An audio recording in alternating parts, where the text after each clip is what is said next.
Coming up, a Sad Styles production. Get into it.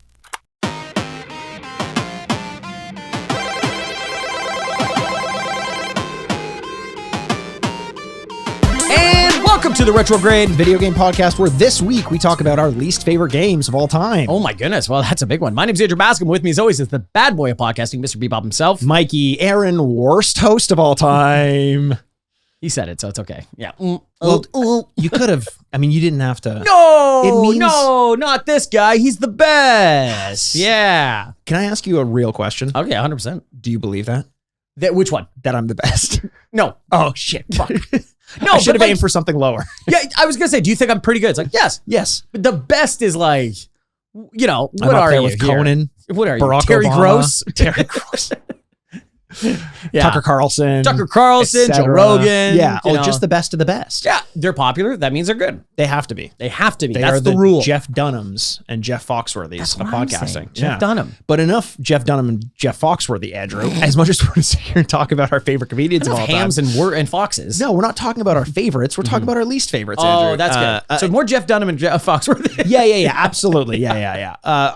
Maybe least favorite? I don't know. That's what I'm saying. Yeah, no, but are they actually? Who is your least favorite comedian of all time? Yeah. Wow, on the spot. Yeah, Jeff Dunham's got to be pretty up there. Mhm. There's gimmicks where I like gimmicks. Yeah. Like Penn and Teller.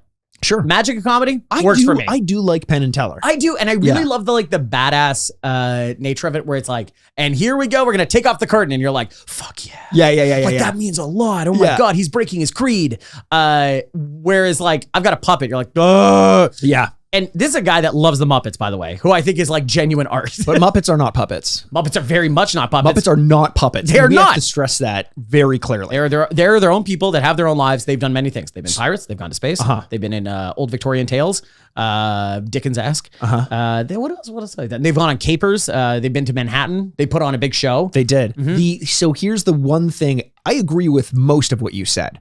There's one small detail, and I don't know if this is going to be a big deal to anyone else, but I would like to get your thoughts on it, because you said the Muppets are people who.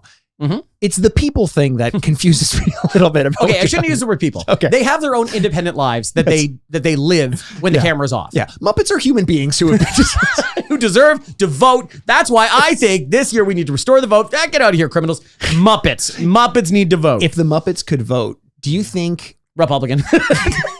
Yeah, they're big Trump supporters. This would be super disappointing when I found out Miss Piggy wears a MAGA hat, and I'm like, oh no. She might. She has that energy. Most liberal of all of them, Gonzo. Because he's a big Gonzo. weirdo. He's also blue. Yeah. Oh yeah, right. He might be the new logo for the. Who do you think wins in a street fight? Sesame Street Fighters, Sesame Street Fighters. Yeah. Or the Sesame Street I Fighters. think you're onto something. Or the Muppets. The Muppet Tekkens. Tekken might be coming up later. Nice. The Sesame Street would win. Yeah. You can't teach length. You can't teach Big Bird and Snuffleupagus. And they are They are six of every other Muppet. Like, I feel like they're willing to really get dirty. Yeah. Like Gonzo might be willing to get dirty, but is he willing to like guerrilla warfare in a trash can? He has sex with chickens. There is some things that I don't think he eliminated. He's not sorry, like. what? Gonzo has sex with chickens? But you say that like we should all know it. His girlfriend is Camilla. Everyone knows this. Oh. He has a romantic relationship with a chicken. Now He's very attractive, by the way, so it's all good. She's like, is this a chicken Muppet like Eddie the Eagle? Or is this first of all, Sam the Eagle, thank you very much. Jesus Christ. Eddie the Eagle was an Olympian. Taron Egerton played. Who did have wings and did have a big long face that looked like the train from GoldenEye. God, Hugh Jackman and him really thought they were going to win an Oscar with that one, didn't they? I would say yes, they would fight dirty. Then there's Snuffles too. The big okay, I'm really getting into the minutia here. I think the Street Fighters. I think the Sesame Street Fighters would win. Yes. I do too. I think they're also they've got a fucking Dracula on their team. They do have a Dracula. Hard to beat a Dracula. And here's the thing: the Cookie Monster loves cookies, and we know that about the Cookie Monster. But if he doesn't get his cookies, he'll start to imagine anything as a cookie. It's like a lot of pets. Once they get a taste for blood, you have to really start worrying about it. And he's like, oh, like like cookie, me like flesh, human flesh. So if you're a coach of the Sesame Street Fighters, you start to like introduce into the cookies like the recipes. Yes. little bit of flesh. Yeah, a little bit of fur, maybe. Yeah, maybe a little little bit of frog. These cookies are good. Yeah, we like frog legs. We have a taste for ham. You mentioned Tekken might be coming up. Maybe. Maybe.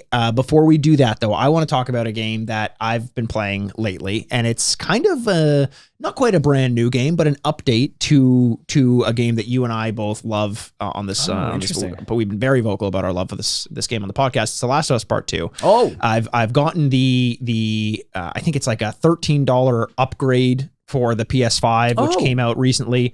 I haven't been playing through the main story, but I have been playing the roguelike mode, which has been fantastic. Really? Because I know we talked about possibly you getting into it as well. I know you love The Last of Us. I do. I love that game. And I feel like when I think back to when we were talking about The Last of Us, you seemed to take to the combat a little bit better. Were you a fan of the combat or no? Yeah, I think I like the combat well enough. Like, I don't think you'd ever. It's a lot like playing like a Rockstar game where you wouldn't go like, "Phew," you wouldn't believe the shooting. Yes. Like, it's so good. Yeah. But it's a very functional element inside of a very good game. Yeah, How about that? That is how I would describe Yes. it as well. And so much so we're in the beginning of when I was playing The Last of Us Part 2, back when it first came out, I remember thinking like the combat gets in the way of the rest of the game. It's bad combat. This isn't fun. This is very much that high polished Sony property where it's great storytelling, but the game isn't very fun. The more I played it and the more I and this is, retreading old ground. I've said this before on the podcast, but the more to catch the listener up, the more I played it, The more you hate Abby. no, I love Abby. I know you don't. You don't. Whoa. You hate her. I And don't it's because hate her. of her frame. Yeah, I do. I don't like that she's so mask. I'm not. Yeah, Gonna do no, it. we're This not is so gonna do it. It's stupid. I such hate a this stupid so thing. much. I can't remember if we brought this up on the podcast before I get to the other point I was trying to make, but we both finished True Detective Night Country, and the Kelly Reese, who plays Navarro. Agent Navarro. Thank you. Yeah, that's funny. The show ends and immediately just sucked out of my brain, gone forever. Yeah, it had its moments, but I think she would have made a fantastic Abby, an unbelievable Abby. And boy, oh boy, could you imagine how pissed off people would be if they were mad about Abby herself, a white blonde-haired woman being strong. This woman's got muscles. I don't like it. And they're like, oh yeah, that's so that white woman from the blonde white woman from the game that's muscles that you don't like. Yeah, I don't like that. I don't like that either. Yeah, we made her black, like bang, just like brains explode on the back of the wall. But in season 1, the doctor that Joel interacts with was white. I can't. This one we made her adopted, and you're like, yeah. Oh god, that would have been great. I think she would have been fantastic as Abby. By the way, She was. I can't believe how good of an actress she is. Great. She is a world champion boxer. I didn't know that She until had you 2 told belts. me. Yeah. It's not like one of those like. Well, I have several belts, Andrew, but I don't go around bragging about it. How many are you wearing right now? Over my pants? Yeah, over your pants. 1, because my underwear, I don't buy new underwear. Garter belt. It's do you have the key to that, by the way? I've been looking It's for getting smelly. Yeah, no, I it's not one of those boxers that are like, oh, I was an amateur boxer, I was 16 and 12 or something like that. And you're like, oh, good for you. You know what I mean? That's like saying like, I play Little League ball. It's like, no, I was a professional boxer. I can't believe how good of an actor she is. And it did color some of her combat scenes in that show as well. When you're like, okay, yeah. Yeah, when she goes, this is not a spoiler. When she fights 3 men, very generically, I was like, oh, those guys don't really stand a chance. Oh, frozen hubcap. Okay, good. I've seen non-pro boxers at the gym who could beat up 3 men easily. I don't think I don't think that's that unrealistic. 145-pound man is like, what is this guy going to do? And before you know it, you're waking up in a hospital. 100%. Like, what the hell was that? What happened? What just happened? I don't remember anyone swinging. So what I was saying about The Last of Us Part 2 is the more I started to play and the more I started to let go of the idea of hoarding resources, the more I did really find the combat of The Last of Us Part 2, when you push it and you use stealth just as a way to get from point A to point B, but for the most part, you're hunting instead of like kind of letting people try to hunt you. The combat I did take to it towards the end. So No Return, which is the roguelike mode, roguelite mode. Depends. Yeah, no, because it resets at the beginning. So it's more, no, it would be roguelike. This is a whole thing that, never mind. He just beautiful minded in front of everyone.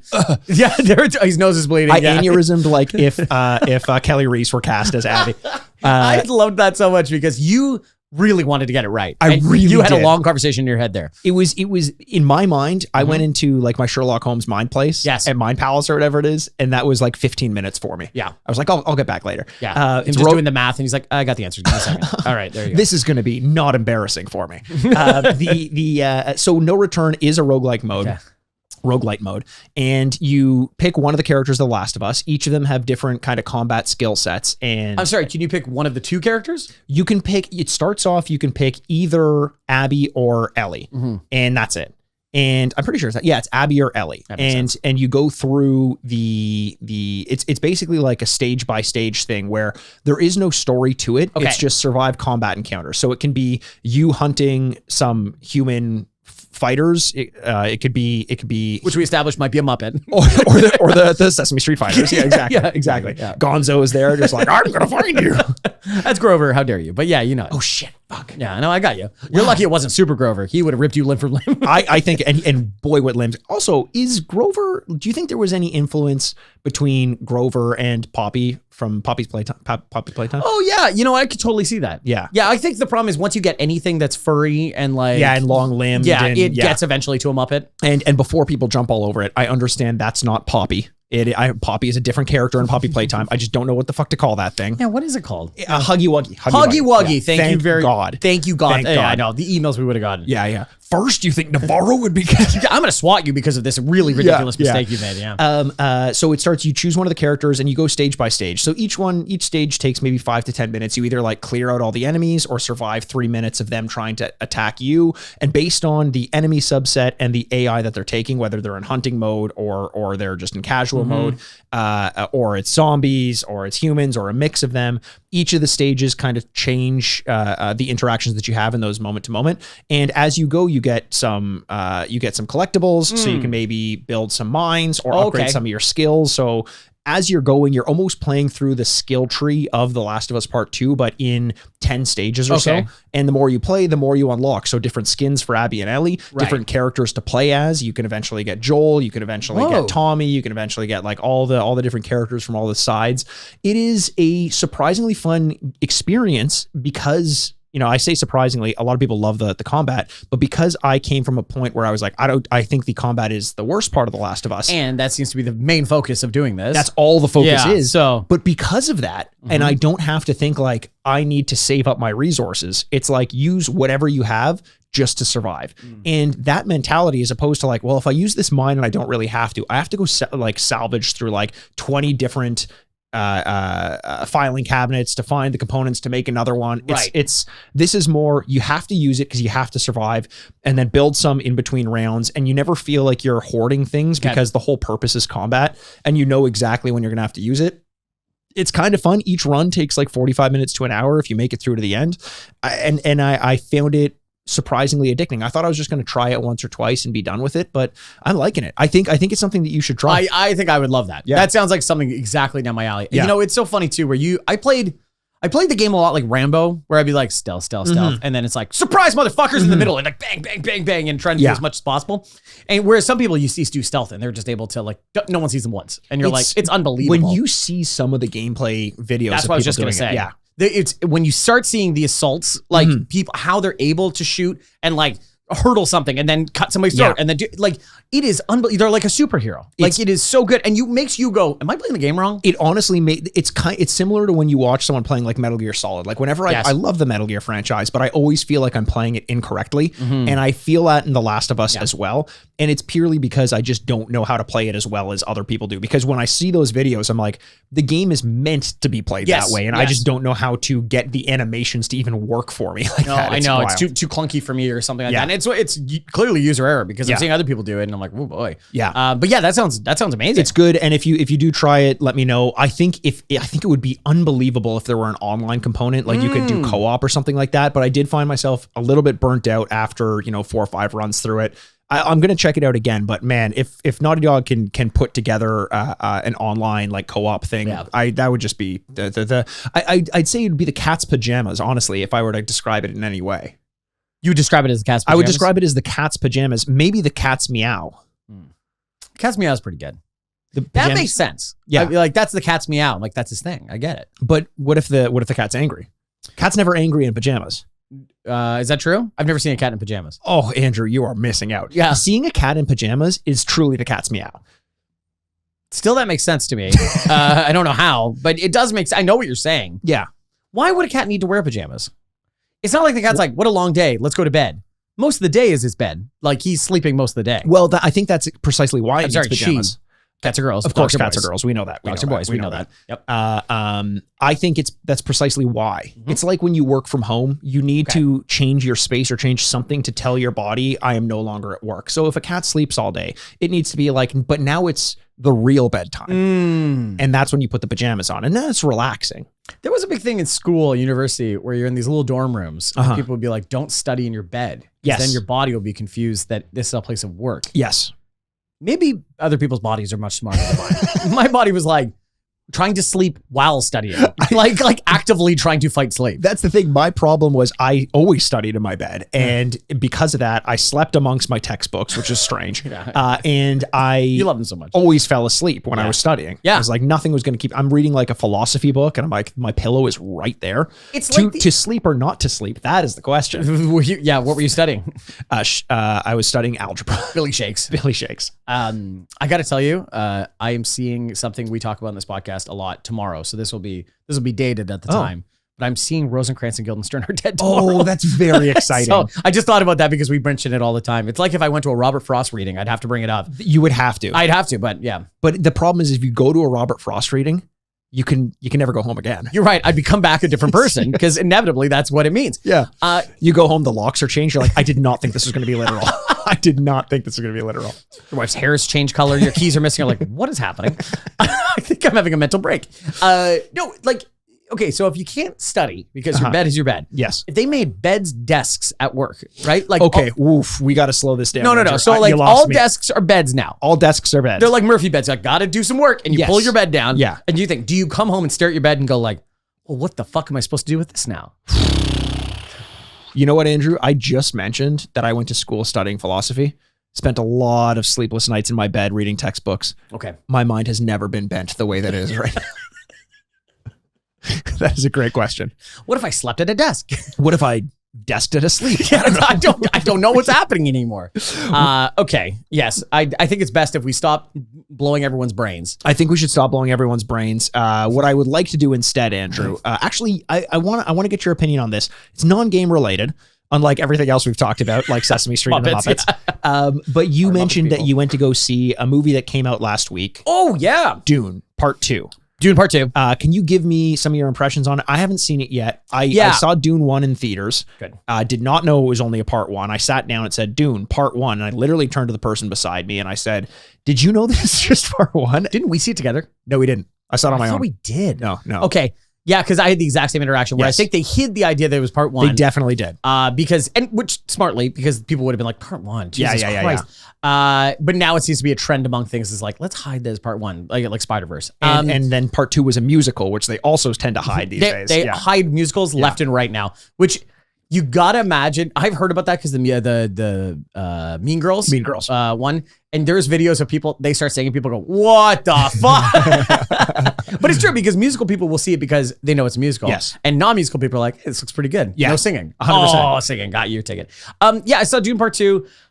It is unbelievable. It is very, very good. It is visually breathtaking. The sound, the music is so good. And that's why I just recommend, if you're going to go to a theater, go to the biggest, loudest IMAX 70 millimeter screen you can. Wow, I didn't know I was fucking doing a podcast with Christopher fucking Nolan over here. You know what? And no one can sit down and everyone's got to wear a suit or whatever weird rules he got. I'm just saying is that like we have this thing where like watching things at home has never been better. And that's absolutely true. TVs are very cheap and they're very nice. And we have all these streaming services and stuff like that. But the idea, like the other thing that we don't talk about is like to get that movie to you, it has to be compressed and then brought through you to the internet. And it could be good internet, but it's still getting compressed. It's not the same as seeing it on film. And I remember because I was walking by the projector's room, like at the theater, and they said, "Sir, we told you can't come back here. Please put on pants again." The size of this disc of film is bigger than I don't even know, bigger than my couch at home. Like it's so big. I heard it was only 70 millimeters. Yeah, it's only 70 millimeters. Good movie. That's very cool. It's very cool. It's very good. Denis Villeneuve just knows how to direct a fucking movie. He had some very weird things about like where he's like, TV's for talking. Movies are for not talking. And you're like, Okay, that's weird. Based on his movies, that kind of makes sense. I was gonna say, Yeah. I think anyone else, I'm like, that's kind of weird. Yeah. But this one, I'm like, yeah, okay, that it is. There's not a lot of talking, but visually, it's just breathtaking. No one is having more fun than Javier Bardem. Yeah, Javier Bardem is like fucking it. Everyone needs a Javier Bardem in their life. Yeah. That somebody breathes and he's like, fucking hell, yeah, this guy knows what he's talking. I love it. So He's good. being memed pretty hard. No, I'm excited. I'm very. I've read. Have you read Dune? I didn't. I did. Well, I know why you didn't. Why? Because it's written. Yeah, it's. Yeah, I'm illiterate. You have trouble with that sometimes. I do. Nothing makes me laugh harder than people like, it might be about the Iraq oil. It might be about the oil in the Iraq war. It might be about Donald Trump. It might be whatever. And then if you asked Frank Herbert, if he came back to life, he'd be like, I love cocaine. I love cocaine so much. the spice. Other than the infinite light of Islam, cocaine is so good. And you're like, and people are trying to take something from that. It's so good. I mean, you're always going to find a comparison that you can draw to today's politics because the older and more sophisticated we get, everything remains the same. All the allegories and parallels are there. Yeah.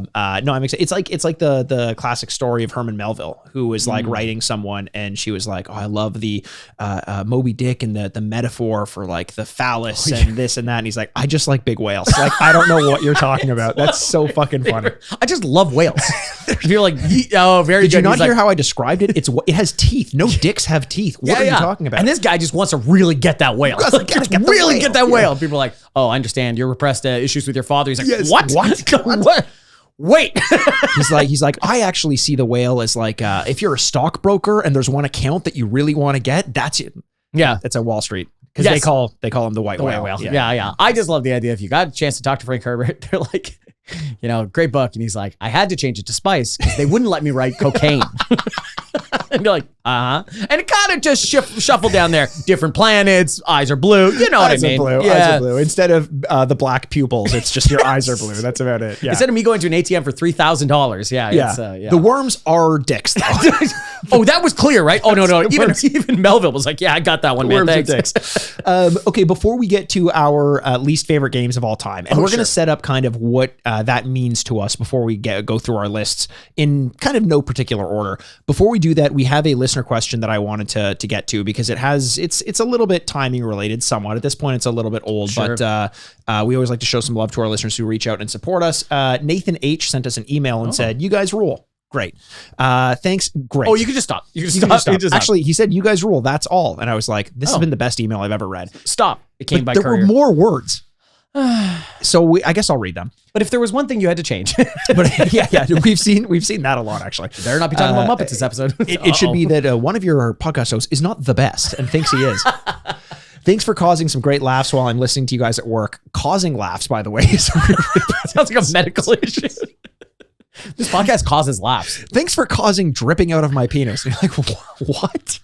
What? Also, I don't know if you guys covered it yet, but have you seen the Silent Hill 2 trailer on Steam? And have you guys played PT? But anyways, I was wondering what your thoughts were on it and how you think it'll live up to the original. Keep up the good work. Quickly, PT. I'd love to play PT. I've never played it. I never want to play it. I don't want to play it. I hope I never scary can. Yeah, it sounds like it would change my life for the worst. So it's a Kojima game. It's a demo for the Silent Hill game that was never released. Yeah. Yeah. And it's kind of a mindfuck. It's almost Lynchian in a way that like there is no, well, I don't know if I'm describing it correctly, but like there's no end. Like it seems to be like this infinite torture device kind of thing.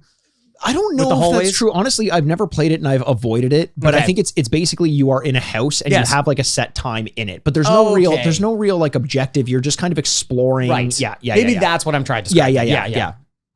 There is an end, and that's as soon as I turn it on, and I'm like, this is too fucking scary, and I turn it off. Sweet release of death. That's the end. Yeah. Silent Hill 2 trailer, we have seen it. And we did. We rewatched it again to kind of rebuff our memories of it, because I think it's about a month old at this point.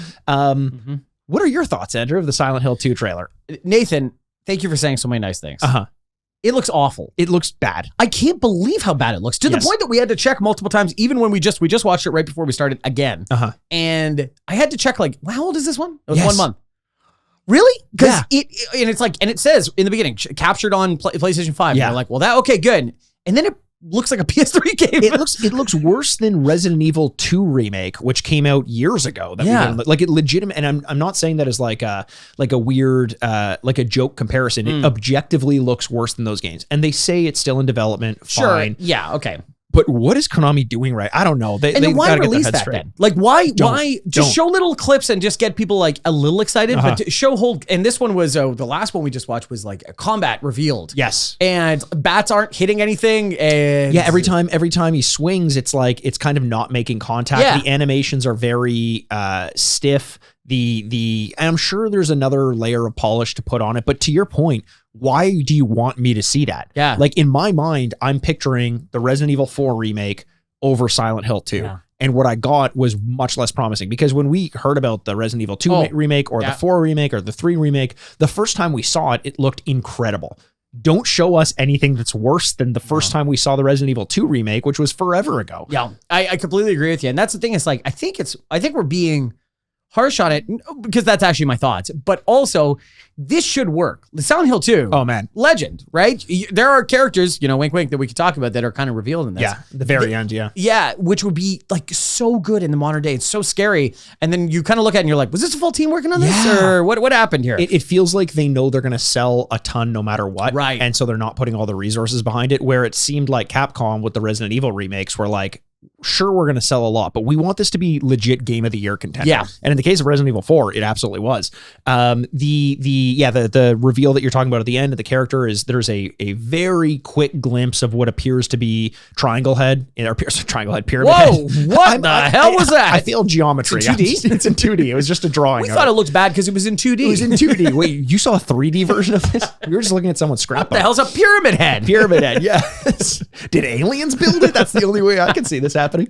The door opens at the very end of the trailer, and you kind of see him in the background in shadows or something like that. So who knows? It could be Pyramid Head. But I hope that they turn this around because the world is better if we get a good remake of Silent Hill Part 2, Silent Hill Part 2, Silent Hill 2. I feel like Silent Hill's been kicked around a little bit too because Guillermo del Toro talked about forever making a movie out of Silent Hill, which of all the people, I'm like, yeah, do it. Oh, he 100% let it rip. Yeah. But it's like this, and then we're getting this, which seems to be worse than the Resident Evil ones, excuse me. Resident Evil. Ooh, that's Resident where my paintings Evil. come to life. Oh, no. Oh, no. Bob Ross's corpse. Bob Ross would be the greatest one. Like, now sever this head. There's a little ammo box hidden right underneath this filing cabinet. Secret.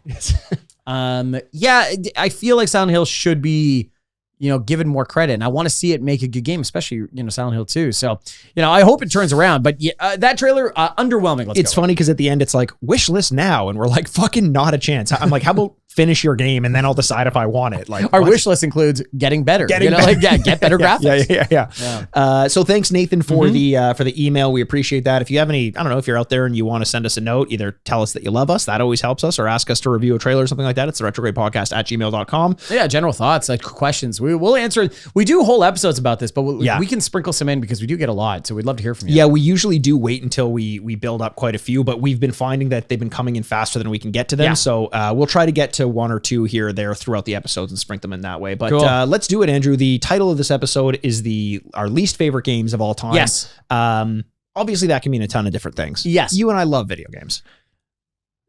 But some of them, yeah, we like some games. So we love a lot of games. I love video games. I love video games. And inside of that love is specific love for a lot of them. Yes, but... And then less so for others. Less so for others. And I think this is important. We should talk about this too, because these aren't the 10 to less than 10, whatever we're going to name here, worst games of all time. No, definitely not. These are, unplayable, glitchy, doesn't even start. Well, that's easy. I can tell you E.T. is a terrible game because they buried millions of copies in the desert. Right. It's the games that, for one reason or another, didn't hit expectations, disappointed me for some reason, or didn't compare well enough to other things that I loved a lot. Great. Yeah, that's a good way to put it. When we talk about kind of we always like to do this to give a little bit of color to why we're making the choices that we are around these. These are our personal least favorite games of all time. The games that hurt us the most. The games that hurt us the most is great. Yeah. And part of that is if my initial impressions were confounding in a way, like I struggled, and I think I'll keep them for these sorts of games for the runners up. But if I struggled initially to understand the game, even if I ended up getting to it like years later or something, I considered putting it on it just because it was so confounding in the beginning. But what I'm trying to do here, I think from one of my major initial standpoints, is a game that I just couldn't get when I picked up. Yep. The longer I went before I picked it up, if I ever did, the better in terms of how it'll rank on these lists. And then there's also expectations playing a really big role. What did I think this game was going to be versus how it actually turned out? And my impressions of it there. So anything else to kind of color your choices? No, I think that's it. I'm going to go game by game a little bit on why this is my least favorite, or things why this didn't work for me. But yeah, I think those are good general thoughts there. Okay, great. Do you want to start us off, Andrew? Sure, with I'll start us off. One of your first least favorite games of all time? Yes, absolutely. Let me start with, what's a good place to start? You say it, and then I'll tell you if I will let you start with it. Yeah. I'm going to start with, let me know. I think you should actually ask me if you can start with. Can I start with SimCity 4 Deluxe Edition? Oh, Andrew, you may. Thank you very much. SimCity, an important game in my life. One of my favorite things to waste time doing is starting a little city, getting the public transit up, making sure that the little residential areas, and they have like a little bus to get to the industrial areas. And like, I love that. Trading, seaports, airplanes, the whole thing. And your favorite part of it, from what you've told me, is separating the different economic classes. Yes. Just making sure one is here and next to the pollution, usually, is what you say? 100%. Yes. Yeah. Which, funny enough, yes, that is a real strategy inside of SimCity. Yeah. Is that if the lower income families got to be in the dirtier neighborhoods. Yes. And then building real tracks in between to separate them. It's really a beautiful sight. So fun. Yeah, being a slumlord is an awesome job inside of SimCity. I love SimCity. I think it's just that world building is so much fun. The control you have over it, and as the game got older and going to SimCity 3000 and things like that, is that you were able to trade with different districts. Yeah. You wouldn't just have a city isolation. You could build to the next unseen map over. Yeah. And when SimCity 4 Deluxe Edition came out, you were just taking over a city in a state or a province or whatever it is. And so you could talk to other ones and actually build other cities and then have them work. Well, if this guy makes a lot of electricity because they're near water, well, this could sell the electricity and these guys could do the garbage or whatever it is. It was a really great idea, and it is disappointing at almost every level. Yeah. It just doesn't really work. It isn't fun. It skimmed over other areas that made the minutia fun and focused on other minutia that isn't fun. It's just a disappointing game all around in a franchise that I loved, and I remember playing it. And the worst part is, it's the newest one, so you can get it on the App Store, Steam, or whatever it is. It's at the top. And yet, every once in a while, I'll boot it up and go like, I feel like SimCity. And then like within 20 minutes, be like, fuck this. I hate this. Yes. And that's why it's got to be just one of the first things I think about in one of the worst games for me. I thought you would have a SimCity game on this list. I just didn't know which one, because I know you love the franchise. I know you've bumped up against a few of the iterations, namely like the mobile entries where they included like pay to play and all that. I thought it was going to be more geared towards that, but I think it's easy to throw any pay to play under the bus because it's like, fuck those things hard. I was going to say, I don't have any mobile games on mine. Yeah. But that would be the easiest thing to throw out. Like I could have. That almost goes without saying. I almost included Farmville from Facebook on here. Yeah. And just being like, because it was just at the end of when I had Facebook, and I'm like, fuck this game. Yeah. But yeah, no, it's SimCity should work, and I've been told, if anyone can help me with this, City Skylines is the new SimCity that's good, and it like really devolves into like the minutia, which I really love. Yeah. The residential taxes is too high. It is one of those things where we know the franchise that kind of started the genre, and we keep going back to it hoping it's going to be good, but it just isn't there anymore. It was like when NBA Live was passing the torch to 2K, and so many people kept going back to NBA Live because you're like, this was what it was all about for so long, and they refused to jump ship just for the sake of familiarity. City Skyline, I think a lot of people see it as like a knockoff of SimCity, but it's doing what SimCity can't do in the modern era. It just couldn't expand out the way that we wanted it to in a way that kept it fun while still fully realized. Yeah, and I've heard also the City Skyline 2 is getting negative reviews on Steam, and you're like, okay, well, I can't fucking win. So I'm going to get City Skyline. I'm going to try that, but I just remember how much SimCity 4 and me keep going back to it because I'm a glutton for punishment. Me keep going back to it. You sound like the people who live next to the dump. Pollution is good. I like eating it. So yeah, and just being a glutton for punishment and keep going back, and it's just not fun. So I was going to start with a different game on my list, but in the spirit of kind of keeping it similar to yours, or kind of to keep it a conversation. Will Wright, who was obviously the creator of The Sims and SimCity, and he had a project that was ongoing for a very long time that I thought was going to be the best game ever made. For the 5, 6, 7 years of development that they kept talking about it, and kept delaying it until it was released. And this promise that they'd kind of laid at your feet versus the execution of what you actually ended up playing in Spore, which I believe came out in 2008, was, I have to say, the reason this is on my list is because I don't think all in all it's the worst game I've ever played. Like, even the time I spent a fair amount of time with it, but relative to what was promised and the experience I had playing it, where I pretty much just spent it all thinking like, man, it would be great if this were the game that they promised it would be. Yeah. The premise was you take a civilization from a single-celled organism to a spacefaring species, and you kind of, incorporate different elements of growth. Is this going to be a cannibal? Is it going to be for peace? Yeah. Is it going to be for war? Is it, what is it going to look like? What is its architecture going to look like? And you think you want that much control because it's like, oh, the more I have to do in a game, the better. But it ultimately felt like a really diluted version of each of those steps. And it felt like a collection of mini games as opposed to one cohesive game that you could play. So Spore, I think, was the game on my list that, just from pure expectation to what I ended up getting, was the most disappointing game. Wow. And therefore one of my least favorite games of all time. Oh my goodness. Yeah. Spore, I remember people not liking. Yeah. I can't explain how much it hurt. When I was reading about this game, I would have been 15 years old, 14 years old. And finding out that it was going to be delayed for another year, every year at E3, was like heartbreaking. It like hurt my heart. It gave me a heaviness that I didn't know how to deal with. I completely agree with you. I'm just trying to figure out what can I go to next year. Okay. Let's take your time. What do I do? Do you want me to hit stop on record and you can figure this out? I'm just trying to think. That's hard for you. It is. Thanks. Appreciate it. No, I'm helping you out. I'm agreeing with you. It doesn't sound like you're helping me at all. Well, you agreed with me when I said the worst podcast host. I didn't say that. You said, "Are you the best?" And I said, "No." No, but I also said, Mikey Aaron, worst podcast host. But then and you I said was yes. like, "No, don't do that to yourself." Didn't I say that? I don't think so. Oh, fuck. Okay, never mind. Well, yeah, I guess I deserve a little bit then. I'm going to go with Assassin's Creed 3. Oh, okay. Oh, man, I don't have an Assassin's Creed game on this. Oh, so we're going to miss great. on this one. Yeah. This is actually, I got to look it up afterwards, but there was a Reddit user that posted something about this, and it just jogged all the memories of how much I hated Assassin's Creed 3.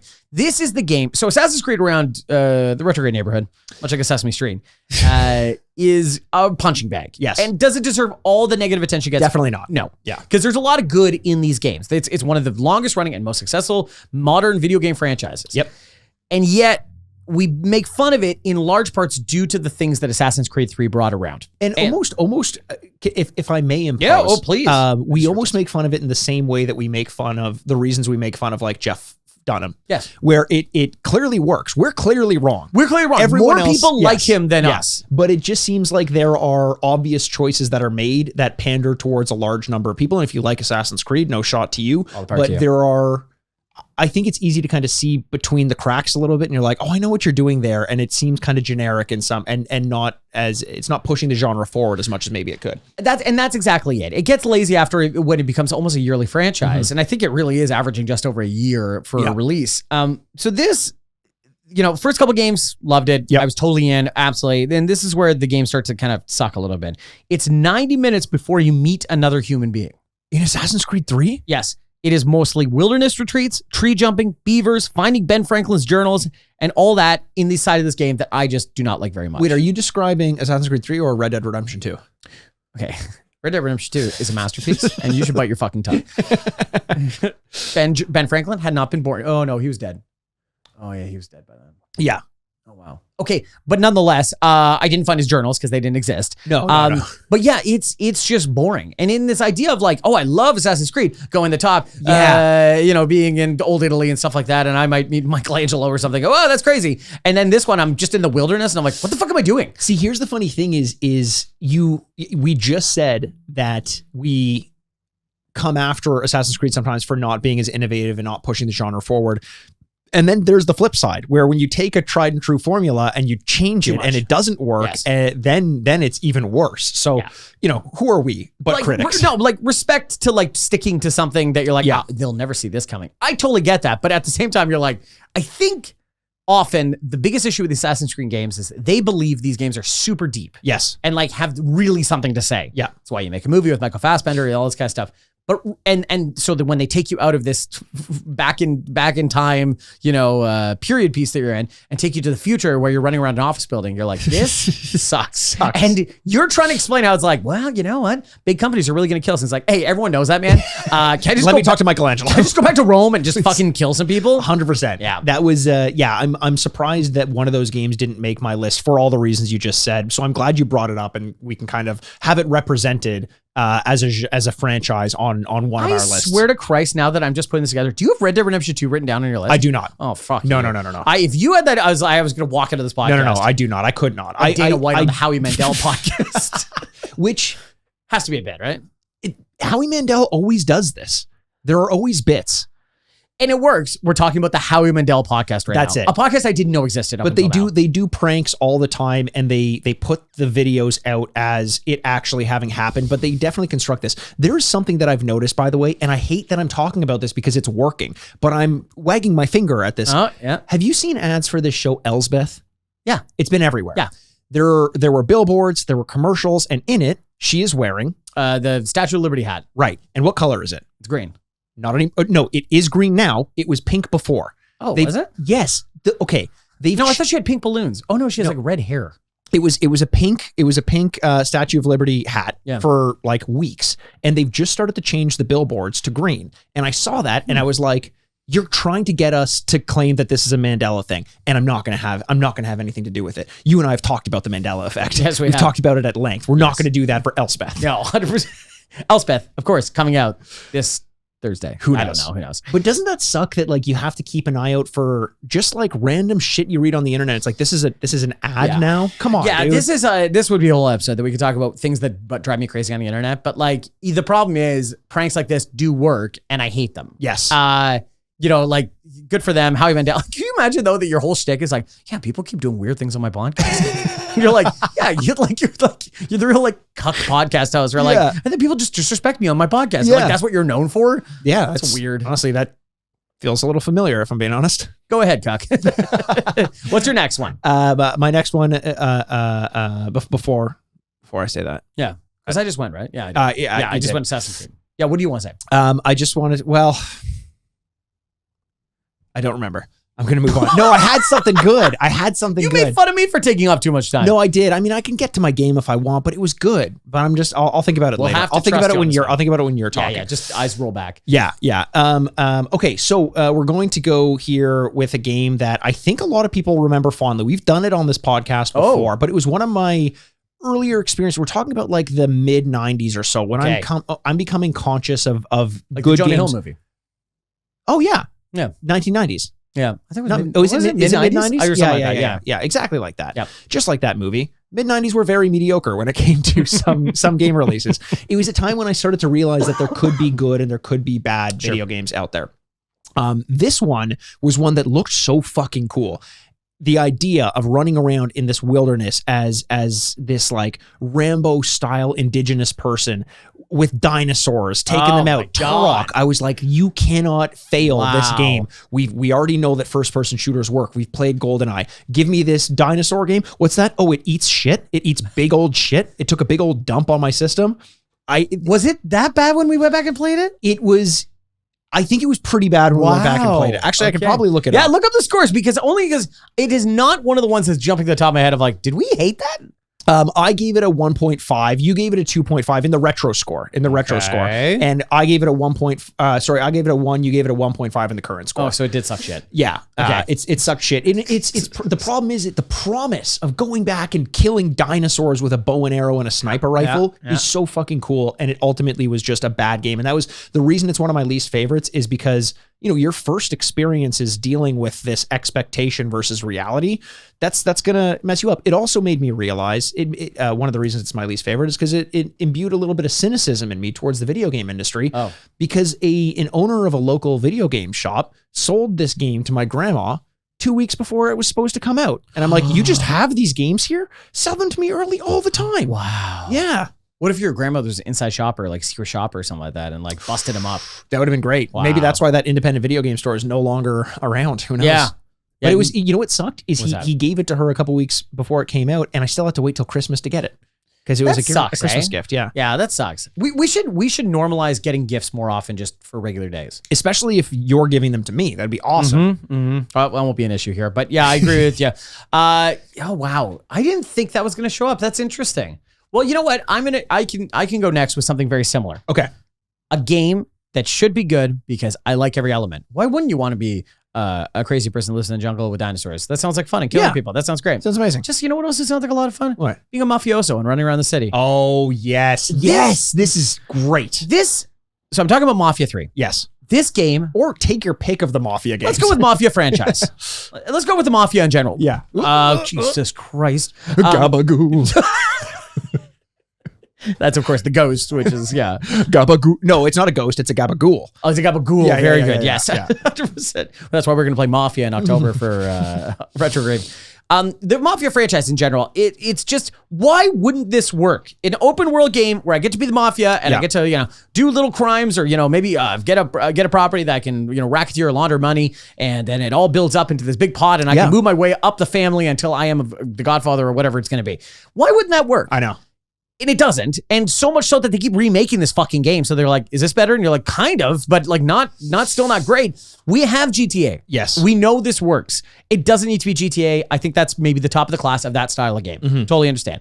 But it could be somewhere close, couldn't it? Like they're clearly putting money into this game and it just drives me crazy that it is not better. Is it because only one company out there can really pull off the open world crime genre? Like the Driver tried to do it, Mafia tried to do it, Saints Row tried to do it. Saints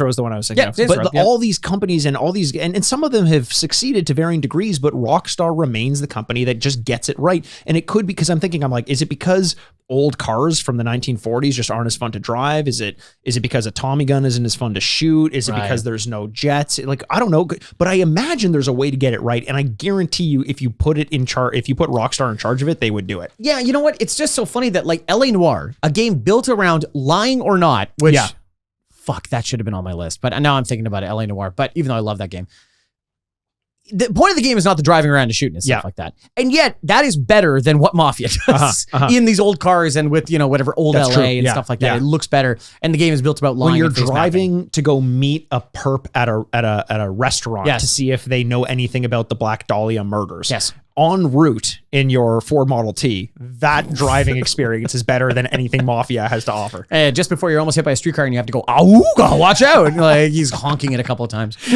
Yeah, I just it should work. It should be such a layup, and it's not. It should be closer to the Warriors, where you're doing these like Mafia window breaking. Oh, I'd hate to see if something happened to your windows again. You know what I mean? And you Actually, get $20 a month. The Godfather had a game that was kind of like that, and parts of it worked because it was you had to like beat up shop owners and break their windows so they would pay you for support. Protection, but then other gangs would kind of try to move in, and it was a cool idea. Like that's something that would work with something like that. How does that not work? And so it's so disappointing to me that it's a totally functional game and there's people that really love it. That's totally fine, but it should be so much better. And so that's why it was always a huge disappointment for me. Yeah. My next game is going to be I think an obvious choice for a lot of people. I think a lot of people would have this game on their list. It's Leisure Suit Larry, but not for the reasons you think. Not sexual enough? That's exactly my point. There was no nudity, and I played through the frustrating thing about this game is it promised sex. I was a little baby boy. I wanted to see a nipple made of 1 pixel, and I didn't get that. On the contrary, Duke Nukem, I don't really remember how much I enjoyed playing the game. That was one of my favorite games I've ever played as a kid. Yeah, well, yes, because it just gave you enough. It gave me a nipple or two. Shake it, baby. Shake it, baby. I throw my fake money at you. I kick a cop that looks like a pig. You show me your tits. I'm not asking for the moon here, Andrew. In this but economy, if you want to show me your butt, I will ask for that, man. 100%. Yeah. Little pig butt. I do love the conversion in this economy here of Duke Nukem is like, I kick cop, you show me boobs. That's how it works. You show boob. I don't know what what am I the crazy person here? It's a simple exchange. I don't understand this. But yeah, Leisure Suit Larry, because I didn't finish. Get my rocks off in a lot of ways. Yes. You know when someone goes to they'll head to the bathroom, they go, I got to hit the head. What does that mean? That is a great question. I heard someone do it the other day and I'm like, I know what that means, but what does it mean? Do you think they punch their dick before they pee? Yeah, you hit the head. Yeah. The tip of my penis. Yeah. Oh, do you think they're just like hitting the urinal with their with their dick. Is that because it's that big? It's just swinging all over the place. I feel like I'm in the beginning of a Tim Robinson sketch. Do you think they're just taking that dick and just like hitting the urinal with it? Fuck. Why does it become Chicago every time? Okay, my next game is going to be okay, you know, I'm gonna do this one next because I think this is very close.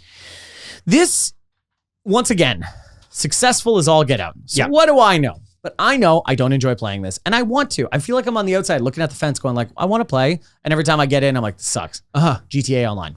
Great. That's a great pick. It is yeah. It has made Rockstar billions and billions of dollars. Yes. And the reason that we're in between the cycle of 2 different GTA games over a decade is because of the online. Yep. And how popular it is now, franchise. But the problem is like, it feels like if you didn't get it in the beginning, you're almost the barrier to entry is just too large. Like I could just start, you know, within my generic clothing with like a jeans and a t-shirt, and I'm like, oh, I can't wait to rob a car, and I get blown by in like a kitty shaped Ferrari that's got a rocket pack on it, and the guy is doing like Professor X rips me in half. You know what I mean? Yeah. And I'm like, well, this doesn't seem like fun. And then every time I spawn, that guy is like, I'm gonna find that fucking guy, and I'm just like running for my life against a super powered like villain. So.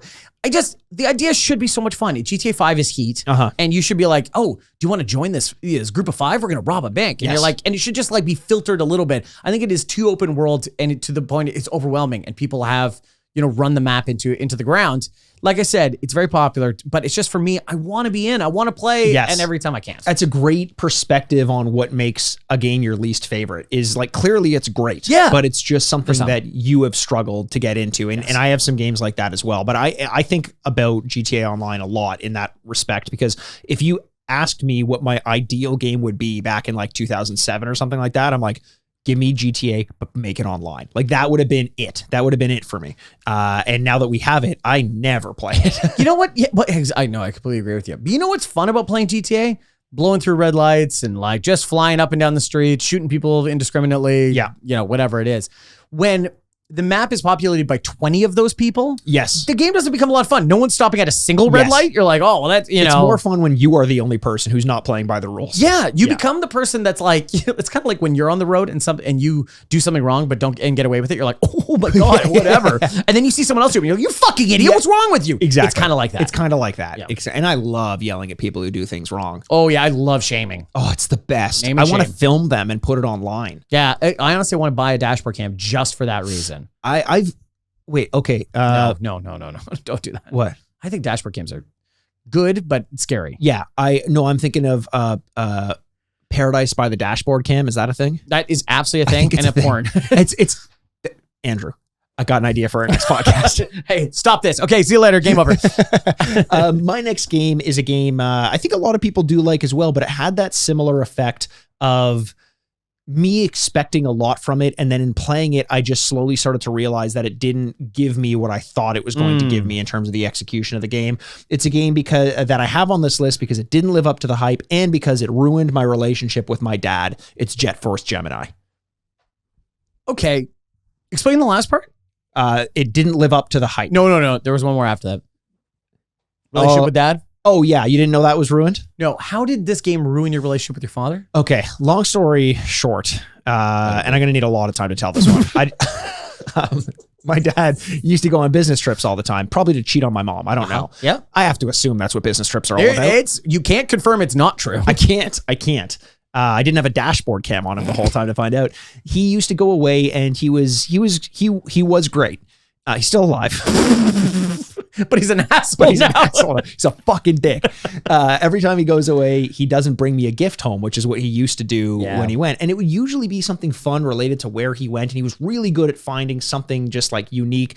And as I got older and a bit more of a dick, it would be like, okay, kids, I'm going away. Like, give me your list for a gift that you want or something like that. And I was like, there's this game, Jet Force Gemini. I really want it. And he was like, oh, like wink, wink, nudge, nudge. Like, I don't know, maybe I won't find it. Nudge. He nudged me. You always say nudge. I said like, nudge. Okay. Quick nudge, all right. nudge. All right. Thank you. Nudge, nudge. See what you did there? Nudge. Nudge. Nudge. Nudge. Nudge. Oh my God. This was like discovering someone recent, very close to me, says the word bagel. No, Bagel. Bagel. I think- was she that- says bagel, and I was like, I'm like, say it again. Say it again. Was that not me? I used to say No. bagel all the time. No, I haven't heard you. Well, we haven't talked about bagels very much, but yeah, We should. We should start a podcast we about bagels. should just talk about bagels today. Pumpernickel. So my dad, he played coy and he was like, I don't know, maybe I won't find it, but I have something I think you'll really like. Yeah. And he and my mom were both in on this little prank to like, you know, pretend like he was going to bring it home for me. But I became such a dick and I was like, I need to talk to dad. Dad, I really need this game. I really want this game. All this. And This doesn't sound like you. yeah, no. To be obsessive about to something? be obsessive about something. And I think I was like moping the whole time. I like didn't want to talk to him on the phone and stuff. And then finally my mom's like, Mikey, like he's getting you the game. Just like chill out. And he got it. And it was this whole thing with my family where he came home and he just kind of like gave it to me. He's like, bet you didn't expect that. I was like, whatever. And then when I played the game and I didn't like it, I felt it was just worse on worse. It's Oh, that is so Yeah. good. Could you separate your emotional attachment and your story from this to judge it like just on its own? I don't know. on I its own honestly think the pressure of needing to like it Mhm. made me dislike it. Yeah. because you felt bad. Yes. Yeah. Yeah. Can you just imagine your dad goes to like a conference? Let's just say it's on the up and up, and he's Sure. not cheating on your mom or anything Sure. like that. He doesn't have to. Yeah. go- Let's say that. Let's just. He doesn't go up to a Yeah. seedy motel or anything like that. But he goes to like No, no, no. Scottsdale for like a It's the W. He'll cheat on my mom. He's not going to cheat on my mom. W. Yeah. Oh wow. Did that exist back in the day? Is that a new hotel? That doesn't matter. Yeah. Can you imagine he goes to Scottsdale for a conference or something like that, and he has to go like, oh, I got to go find a Toys R Us in Scottsdale because I need to bring home a game for my shitty child. Yes. It's not like they sell them at the fucking airport. No, you know it's what I mean? the worst. It was He's like, bad. well, yeah, I was a let's get bad boy. I was we a gotta bad get a boy. cab to find. Like, where do they sell video games around here? I was a bad boy and I was rewarded with exactly what I wanted, Andrew. It was not, it says a lot about me. Isn't that true? You know, sometimes the worst thing you can get is exactly what you want. Okay. My next game is going to be. Okay, my next game is going to be Watch Dogs. Oh, another Ubisoft entry. Another Ubisoft. Wow, maybe I just hate Ubisoft. Canadian company. That It's what I hate when my girlfriend says it to me. Ubisoft. I'm like, don't make fun of me. It's been a stressful week. Also, those English lessons are not paying off. Ubisoft. Well, Andrew, it's hard to have proper grammar when I just fucked your brains out with my flaccid dick.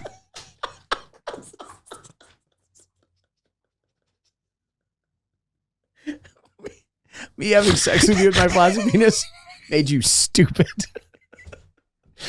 You no longer understand English. Andrew, she's been dating me for 2 years. She's clearly stupid. How does she put up with me? With jokes like that shit? Fucking hell. Holy smokes, that hurts. Oh my God. Ubisoft. All right. Watch Dogs. I hate Ubisoft, it turns out. The thing is, when you saw the trailer, you're like, fucking hell, that's awesome. Yeah. This should Oh my be God, yes. awesome. Yeah. Hacking. Oh, I'm just flying through. And it seems to be the opposite of every game that was coming out at the time, which was like super aggressive and violent and all the kind of things. So you're like, no, I'm just subvert it. Yes. It's very modern. You know, I have a cell phone now, you know, shit like that. Except the problem is that like, what it was announced and what it felt like playing were entirely two different things. Yeah. Hacking isn't fun. It's sometimes not even necessary. You can just get through the game without doing it. Yeah. And then like, you know, another game where just driving is not needed No, and no. yet included. This was the first time I remember I had picked up on Ubisoft's ploy of making games that looked incredible, Yeah. but weren't fun necessarily because they have their button that does everything. Yes, and yes, it's yes. in Assassin's Creed, it's your climb anything button. And in the trailer, when I saw someone hacking a camera? stoplight, no, a Oh, a stoplight, stoplight, okay. and all the cars crashing, and everyone in the audience was like, "Whoa!" I was like, "That's pressing A." I'm like, "Do that twice." And it's not fun anymore. I could tell, and I was already not excited for Watch Dogs. I didn't get it, and when it came out and the reviews were middling, I was like, of course, like I knew that was going to happen. Right. I just think it's another one where they're trying to be GTA and it really should be Hitman. Like, it should be yeah, like, that's a great way to put you're it. just like watching the scene and you go, okay, so he drives through this way. If I do the stop line and then the sprinklers hit and they run this way, you know, you could almost do like a mousetrap version Sure. of the game. For sure. And that like a Rube Goldberg machine. Yeah. And that would be more fun than like flying around and shooting people and stuff. Like, why do I have a gun? Yeah, like, that's you know a what I great mean? point. Make it so that you can't use a gun or Yes. something like that. Like yeah, a it's the Mirror's future Edge where kind of thing, guns yeah. are, I don't know, it's Australia. It's not the future. It's now. It's now just another country. Yeah. So I think that one was just always so disappointing because I wanted more games like this. Yes. I love GTA. I love Red Dead. I like these open world, you know, there's a certain amount of independence and autonomy that you Yeah. can be placed to find the game on your own merit, which I really like. Yeah. And it was like, there, here we go. Nah, just taking the ball away from me. It's something that I think games struggle with because we're so used to having guns in games and the objectives being killing games. Like we Yes. just had this with Cyberpunk where like you can imagine there being a game where you're only hacking and you're not shooting. And that's a Right. way to play the game. But then it turns out that the shooting in the game is really fun. So it's like, why would you do that to yourself? And Totally. like there should be or could be potentially a game that focuses just on the hacking and the stealth mechanics behind that. And I'm sure it's out there. I'm just not thinking about it. But yeah, Watch Dogs is a great pick. Yeah, there we go. So that's one. How many more do you got? I got one more I really want to talk about. I've got a few more, but I don't have to spend a ton of time on them because it's Yeah. more about the story behind it. But I'll say this one now Okay. here. I've got Gauntlet Legends on the N64. This is not because it was a terrible game, but because I had no friends to play with, and it ruined my relationship with my grandma.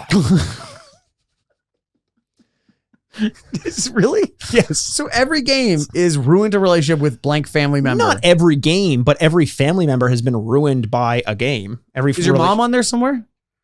Did you ruin it? Did a game ruin your relationship with your mother? Yeah, the game of vying for her love against my siblings. Yeah. Yeah. And father. And father. Yeah. He won it. No, he was out in the W. It's Scottsdale, Arizona. Fucking people's brains out with his flaccid penis. Like father, like son, baby. Trying to find a video game store. The grandma thing is, I remember I had The grandma thing. I had this situation, and again, I think the pressure to enjoy the game after this experience was too much for me. Where she called me, she's like, "Do you want to go to McDonald's for lunch or something?" And I was like, "Sure, that sounds great." And my grandma used to do this really nice thing where we would hang out together. She would like buy me a video game. Yeah, she'd buy your love. This is very much something that was the case, I think. With People are just at home creating a character profile for you right Yes. now. Just like, Yes. oh, this makes sense. Okay, yeah. And she took me to McDonald's, which was right next to that independent video game shop that Whoa. I always went to. So I was like, this is fucking awesome. I'm going to get a video game. Like I'm going to go to McDonald's, which is amazing. And I'm also going to get a video game. And we went to McDonald's and I was like, oh, do you mind if I stop into the video game store real quick? I want to see, I think there's something really cool in there. And she's like, I don't really have time. We got to go. And that was not good enough for me. So we pile into her car and she's driving down. And all of a sudden I start, it's too bad we couldn't go to the video game store because I really wanted to. Yeah, And subtle. she's like, oh, maybe next time. And I was like, I wonder if the game's even going to be there next time. I don't even know. Maybe And I'll be dead. Maybe I'll be dead. Yeah, exactly. Maybe you'll be dead, Grandma. And I grabbed the steering wheel. I started wrenching it out of her hands. And eventually she turned the car around because she knew what I was doing. And she bought me this game. And I played it and felt guilty about it the whole time. And I'm sorry, what game was it? Gauntlet Legends for the N64.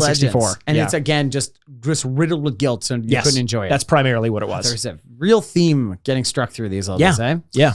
Okay, speaking of something very emotionally attached, you are to it. I'm gonna go with. Oh, that makes sense. Did I just fuck your brains out with my flaccid? I- How many times can I say it? How many times can I say it? a few more. I think so. Yeah, I'm gonna go with Overwatch 2. I almost had that on my list. Why not? You know what I mean? 100%, It 100%. is not. This is one of those ones where we're saying like, oh, everyone likes it and blah blah blah. No, we've seen a precipitous drop of participation inside of Overwatch when it came to number 2. Yeah. They moved the game around enough, which like. I'm not trying to say it's once again like the Assassin's Creed thing. I'm not saying you can't update your game. Sure. To No, be for more sure. modern, to try something different. I totally get that. But there is you have to understand when you change a formula, and it's something as simple as Overwatch. The game is very simple. It's 6-on-6 and a different map with different characters. Yeah. There we go. Once you start messing with that, you are lifting the curtain a little bit like the Wizard of Oz and going like, wait, do I even like this game at all? Yes. It almost fundamentally changes your understanding and participation in the game. Yeah. And so you kind of go, wait, is this any good? Uh-huh. And I think a lot of players immediately did that. Yep. And because we've seen less and less people playing this game, I think we have to think that this game, number 2, is got to be a real anchor on the franchise neck around it. Like, is there going to be a number 3? Maybe not. 100%. I don't know. I mean, this game was the most popular esport game for a long time, or at least one of the more well supported when it came to corporations and stuff like that. It seemed like this was going to be the game that esports rallied around to become, popular in modern culture, and it made big swings, and I was hopelessly addicted to it. All they had to do in making the change from Overwatch to Overwatch 2 was not fuck it up. Yeah. Like not really fuck it up. And the fact that I broke my 6-year addiction to this thing that I thought legitimately was going to be with me for the rest of my life, the fact that I'm not playing it anymore is a testament to how badly they fucked up the transition. Yeah. They the curtain was lifted for long enough for me to see that I didn't love the game as much as I thought I did. Yes. And that's it. You're so right about that. It was on my runners up, but How the game didn't get bigger, it got smaller. I just don't understand. Yeah. You know what I mean? And I don't mean that just purely in the number of players playing each game, but it's Yeah. like, how is this not like Fortnite? Fortnite's a real mixed bag. Yeah. Because I think a lot of people would say Fortnite on this list too. Like, I just don't like Fortnite. So I would totally understand that. Sure. But I think what they're doing is going like, I'm going to give you more, not less. Yes. Do you like this game? Well, what about stick around and why don't you try racing? Yeah, you'll find know what? something for Why don't you. you try this? Yeah. And I just don't understand how Overwatch doing the levels against AI and stuff like that. How did that take so long? No. Like, what in the hell are you doing? I mean, there were clearly a lot of things going on at Activision. Like what? It was mainly just success. It was just good things all around. I think people being a little too happy. I was gonna say just a little too emotional. Like they're just Yeah. not understanding the work corporate environment that we needed to create. It's Yeah. competitive, guys. We're allowed to competitive. joke. And when I say guys, I mean men. I don't mean guys as a gender neutral term. Which I do all the time, and I know upset some people. No, I mean men. I mean men. Specifically. I mean men specifically. You're being very woman-like in your responses to what's going on right now. God, I hope they get. You want to be like lawsuit goes through. No, yeah. I think it'll be okay. Or Microsoft buries it because they're Microsoft. Who knows? Nice try, Bobby. Nice try, Bobby. Got it. He'll be fine. Oh, he'll be totally fine. be That fine. gold parachute will be just fine. Exactly. My next game is a game that it comes from a massive franchise and something that I expected to be able to take into handheld and really, really enjoy. And it turns out it did not give me that experience whatsoever. This game was an atrocious port of a game that I really loved. It is on my list because it is an atrocious port of a game I loved and because it ruined my relationship with my grandpa. Are you serious? I'm serious. Oh my God, Mikey! Jesus Christ! What? We had a nice afternoon planned where he was going to take me out. We were going to go to the deli. We were going to have a nice little meal. We were going to hang out, just him and me. And that was very rare because it was usually just me and my grandma or me and my grandma and my grandpa. And at the end of the meal, I said to him, grandma usually takes me to Toys R Us. Oh my God! Did they not all talk to each other? Your parents, your grandparents? I'm like, must don't have. let him do this thing They that he must does. have. And the worst thing about this is I asked for it. I got it. And every time I saw him for like a year after that, he'd be like, How's "Hey, how's that game? I got Yeah. you." Yeah. And it sucked.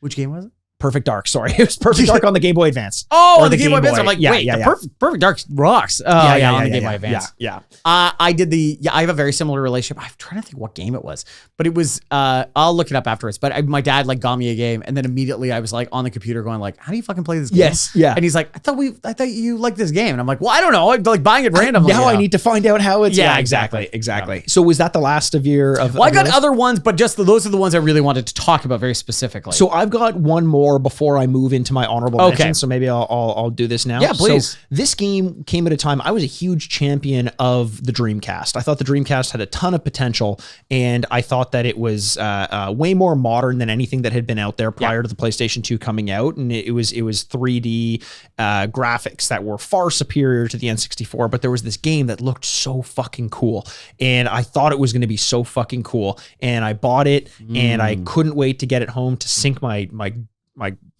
dirty little teeth into. And look at his hands. That's where his teeth are. yeah, that's where my hands are. I was sinking my dirty little teeth into them. And I put this game on my list because it's way less cool than the box art looked. Okay. And it ruined my relationship to my Dreamcast. Oh, okay, thank God. Okay, good. I care one about that a little It's bit less. Blue Stinger. What is it? I've never heard of Yeah, that. a lot of people haven't heard of it, but a lot of people have. And I think had the same experience as Good I did. insight. It's very good. Andrew, I've been podcasting a long time. Because I think it looked so cool, and with what the Dreamcast's potential was, I think it could have been just as good as the box art made it look and the screenshots made it look, but it was stiff. It was an over-the-shoulder kind of like a third-person shooter, and it ultimately just played like absolute dog shit. But it looked really, really cool, and it had a really cool title, and it was that Japanese arcade flair on a US console, and I thought it was going to be really good, and it wasn't, and it ruined my relationship with my Dreamcast. Oh, that's too bad. Yeah. Oh, that's too bad. That's more important than your grandfather, I guess. Well, did my grandfather come out on 9/9/99? Is that when it came out? Yeah. September 9th? Yeah. 99? 99. We should remember that. That should be a national holiday. Yeah, it's 2 days. If it were 2 days later, I'd never forget it. I know, 100%. My parents' wedding anniversary. Ooh, wow. Yeah, September 11th. Did they do that? Yeah, they did it. Yeah, that's what. fuck. Yeah. I knew it. They were, because they were away when it happened. Oh, They must have been celebrating their anniversary. they weren't taking a flight to New York, were they? Oh no, they were originally in Pakistan, and then they came to. So okay. Do you want to list out some other games? Yeah, let's do some honorable mentions. So I have Dead by Daylight here. I like it. Yeah. I like it, but it's just it didn't live up to its predecessors, and so it made me kind of hate the game more. Similar to like Friday the 13th, which was a very cool premise, but you play one or two rounds and you're just like, oh, this could have been much different. If that was a streaming game, 100%. I would. Yeah, you and I've done that where we streamed it a couple times. And we're like, hey, it's fun. Yep. And then we never think about it. We never think about it again. I'm gonna say the real one of the big disappointments in my life was Fall Guys. Oh, yeah. Fall Guys should work. It should be like a Fortnite level thing where it's like, hey, every once in a while, here's a new map and here's a new thing and here's new skins and here's new whatever. And you just keep doing it. But once you really see that, you're like, oh, there's not much to this game. No. And then some people are very good. You're like, well, that kind of sucks. Well, the point should be like the randomness, right? That's it. Or control. It's one or the other, but there's that weird random element to it. But I agree. I think when those sorts of like physics chaotic games were coming out and getting really popular, kind of like Watch Dogs, I was watching from the sidelines being like, this isn't gonna last. Like, and then Party Animals came out on the Microsoft's kind of answer to Fall Guys, and it was kind of middling, and Fall Guys I think never could ever be as big as Fortnite, even though that's kind of what they were trying to do with promotional integration and all that. But it's just not as fun a game. It's not as technical a game, and ultimately that was its downfall. You have to kind of be okay at it, right? Like that should be the point of any game. You're like, it should be fun. Everyone can, there's no barrier to entry. You can just get in. But then at that point, you're like, being kind of good is a rewarding mechanism. And he didn't feel that. So. I'll say a couple, and then we'll kind of go back and forth. Pilot Wings on the N64 was a launch title on the N64 when I thought like, oh, this brand new marvel of a console, this is going to be an incredible game, and it just was. I didn't understand the premise of it. I think some people like it, but in my mind was just a huge disappointment. I didn't think you could have disappointments on a console that housed Mario 64. I thought they were all going to be great, and that one was disappointing. And then Incredible Hulk from 1994 on the Dreamcast. Wow. There are a lot of disappointing superhero games. I was never even a massive fan of Incredible Hulk, but the fact that I was bad at it and it was hard, and I spent most of the game as Bruce Banner trying to like find a way to become Hulk and then immediately turning back into Bruce Banner, was just a very disappointing way to play the game. Yeah, I agree. This is my last one. Square Enix's The Avengers. Oh, yes. That's a game where I was like, fuck yeah, here we go. Height of Marvel, cooking white hot. All the characters are going to be in there. It's going to be great. And then you kind of do it and you're like, you just never feel like a superhero. And I have that downloaded still on my PlayStation. So every once in a while I'm like, let's just try it. And I'm like, this sucks. You know what it doesn't suck as? A Captain America simulator. Oh. Because you're like, oh, I'm Captain America. This is great because you feel like Captain America. But then you feel like the Incredible Hulk. No, you feel like Captain America. That's it. Yeah. You feel like a much weaker version of the Incredible Hulk. Yeah. And then Hawkeye's got a bow and feels like Captain America. Yes. Yeah. Black Panther.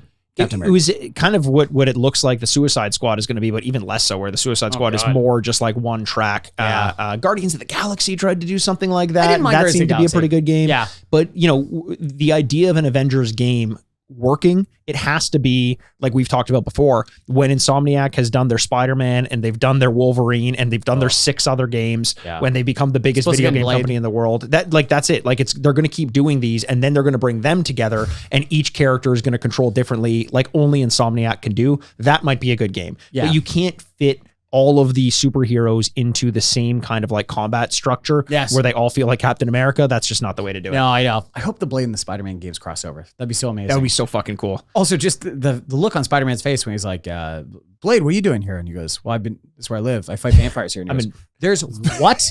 Where? In the city? There's vampires? He's like, yeah. Like, I've been to every area of the city. Where are the vampires? Oh, they're everywhere, man. You're just not looking. It's like, what? Well, they don't stand on the tops of buildings closer to the sun.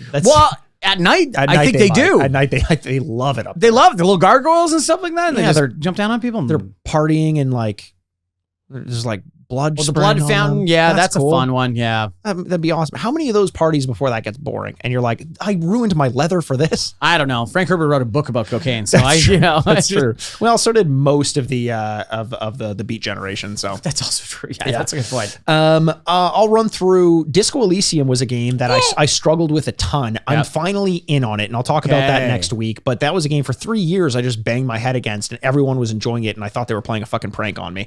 Metal Gear Rising Rising: Revengeance was not what I wanted out of a Metal Gear game. I understand it's okay on its own, but I'm like, why are we attaching Metal Gear to this? Overwatch 2 was on my list. Comic Zone, which I've talked about before. Yeah. A game kind of like Blue Stinger where it looked really, really cool. And then I played it and I was fucking terrible at it. But that's a game that has redeemed itself because it now is very good. I was going to say, we went back and played and we liked it. Yes. Similar to like Gran Turismo 2. Gran Turismo I had written down too. So I understood racing games to be arcade racing. Like, yes. Control like Mario Kart. That's so how funny. cars control. And I thought I was playing with a broken controller when I played Gran Turismo 2 because I'm like, I'm turning left and the car's skidding. What is happening here? Yeah. Well, I can't just go full gas and turn. Yeah. Exactly. Yeah. That is so funny because you Full also gas and turn. That's a racing game I'd play. full gas and turn. Full gas and turn. Yeah. It's a very specific genre in YouTube videos too. Because Andrew, you're making me fully flaccid right now. watch out, everybody. Is that I reading my like review video game monthly magazine and like playing Gran Turismo, and I'm like, this game sucks. And then they're like, this is one of the best games of all time. And I'm like, 100%. Yeah. Like, That's why I assumed my controller was broken. I'm like, Yeah. I'm not experiencing this great game that you're talking once it about. became realistic, it was not for me. Yeah. And that's why we're not racing boys. That's why we're not racing boys, and that's why we have this full list full of some of our least favorite games of all time. If you this is one of the most personal lists you can come up Yeah. with. Like literally, their best games is easy because you're like, well, it wasn't for me, but I understand the brilliance of Sure. it. This is like specifically personal. Yeah. So if you at home have one of these, have a couple of these, spicier the better. We will read some out in the next couple of weeks. So please let us know, what are your least favorite games of all time? Yeah, I bet you those lists would be much more varied than everyone's best games of all time. I completely agree with you. I know, and that'd be really interesting. But until then, next week, we'll talk to you soon. Or something. Oh. What happened there? Talking This is my least favorite. Talking is you be hard. Uh-oh. My name's Andrew Vasco, and with me as always is the bad boy of podcasting, Mr. Bebop himself. Mikey Aaronworth. This is the Retrograde Podcast. Game over. We love every single one of you. We can't wait to end this podcast better next time. Oh my God. Goodbye. Goodbye. Furnished by Sad Styles Productions. I'll let you talk for 20 minutes as I just zone out. Okay, sounds good.